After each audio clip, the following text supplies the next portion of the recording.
Hello hi Ram Ram dear students, welcome to urgent official. मैं Saurabh गिराटी। History की शुरुआत कर दी थी अपन ने। यूनिट 1, 2, 3 देख ली थी। यूनिट 4 में भी फर्स्ट टॉपिक देख लिया था। आज इस वीडियो में यूनिट 4 के बाकी के टॉपिक देखेंगे। सेकंड टॉपिक है यूनिट 4 का रॉयल इंडियन नेवी विद्रोह, फरवरी 1946 में। इंडियन नेवी ने विद्रोह किया था अंग्रेजों से। पृष्ठभूमि: द्वितीय विश्व युद्ध के बाद सैनिकों में व्याप्त असंतोष था। भारतीय सैनिकों के साथ भेदभाव, खराब भोजन, कम वेतन, नस्लीय टिप्पणियां और भारतीय सैनिकों के साथ बुरा बर्ताव किया जाता था। आज़ाद हिंद फौज के सैनिकों पर मुकदमा का असर, जिससे राष्ट्रवाद की भावनाएं मजबूत हुई। इन्हें आज़ाद हिंद फौज में बाकी के सैनिकों का नेतृत्व किया। उन सैनिकों में राष्ट्रवाद भावनाएं थी, उन्होंने विद्रोह किया अंग्रेजों का। कौन कौन सी घटनाएं शामिल हैं इसमें?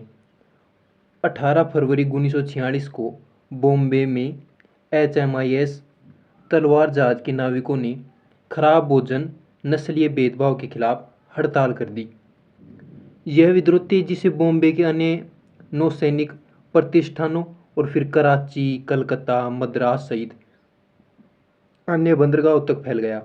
लगभग 20,000 नौसैनिक इसमें शामिल हुए। नाविकों ने ब्रिटिश विरोधी नारे लगाए, झंडे फहराए, ब्रिटिश अधिकारियों के खिलाफ प्रदर्शन किया।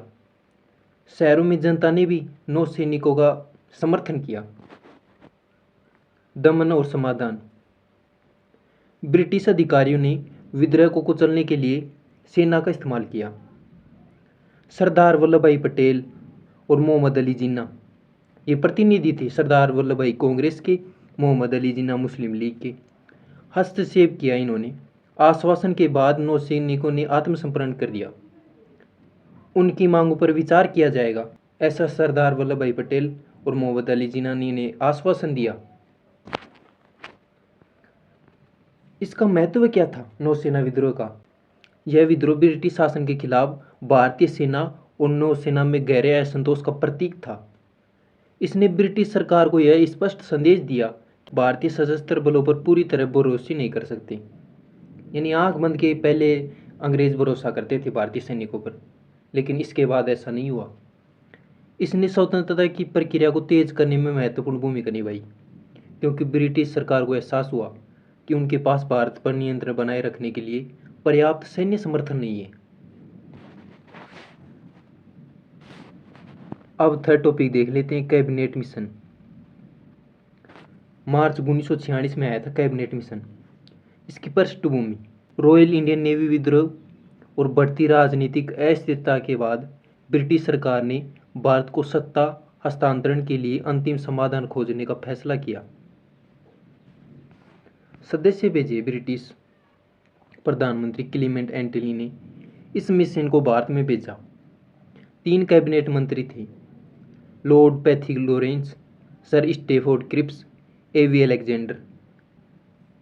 उद्देश्य क्या था इसका?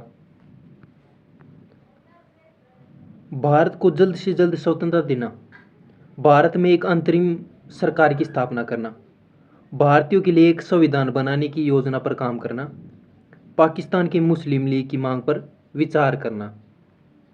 ये इसके उद्देश्य थे कैबिनेट मिशन के। मुख्य प्रस्तावना या योजना क्या थी? अखिल भारतीय संघ। एक भारतीय संघ का गठन किया जाएगा जिसमें ब्रिटिश भारत के प्रांत और रियासतें शामिल होंगी। यह संघ रक्षा, विदेशी मामले और संचार को संभालेगा। प्रांतों का समूहीकरण किया जाएगा। प्रांतों को 3 समूह में बांटा जाएगा। समूह ए हिंदू बहुलत प्रांत, जिनमें मद्रास, बॉम्बे, यूपी, बिहार, सीपी, उड़ीसा शामिल थे। समूह बी में उत्तर पश्चिमी मुस्लिम बहुल प्रांत, पंजाब, उत्तर पश्चिमी सीमांत प्रांत, सिंध शामिल था। समूह सी में उत्तर पूर्वी मुस्लिम बहुल प्रांत, बंगाल, असम शामिल था। प्रत्येक समूह के पास अपना संविधान बनाने और साझा प्रांतीय विषय को तय करने का अधिकार होगा। संविधान सभा।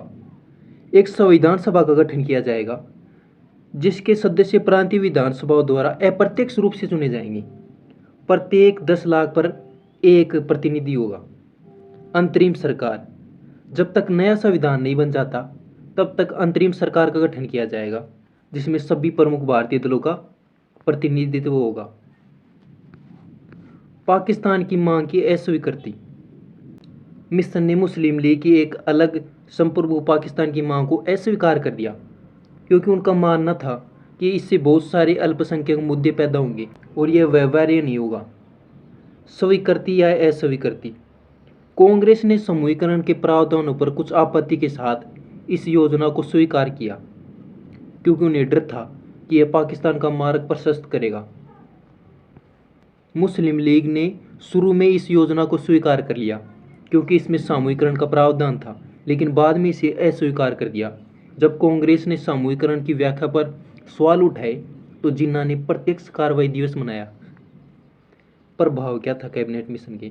कैबिनेट मिशन की योजना आंशिक रूप से लागू हुई, संविधान सभा का गठन हुआ, अंतरिम सरकार बनी, लेकिन इसके सामूहिकरण के प्रावधानों पर मतभेद थे।